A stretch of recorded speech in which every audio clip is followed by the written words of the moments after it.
Goedemorgen. Vanuit de basis politiezorg en de verkeersafdeling de verkeerscijfers van het vorige jaar. Het aantal aanrijdingen was, zoals jullie kunnen zien, 673. Dat waren aanrijdingen die gemeld waren bij de politie, waar wij bij zijn geweest. Hiervan waren er helaas 154 met gewonden. Er zijn mensen naar het ziekenhuis getransporteerd. Lamentabel hebben we vorig jaar ook 2 dodelijke verkeersongevallen te betreuren gehad. Dat was eentje op 14/9 en eentje aan het einde van het jaar, op 25 december. En we hebben ook een aantal eenzijdige ongevallen. Dat waren er 67. Eenzijdige ongevallen tegen een muur, tegen een lantaarnpaal en dat soort zaken.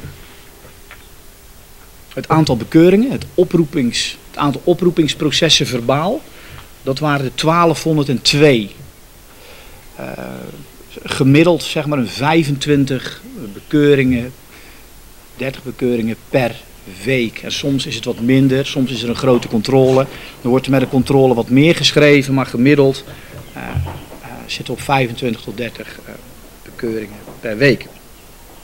Het aantal meldingen en incidenten met betrekking tot streetracen, het fieveren, dat waren er 147.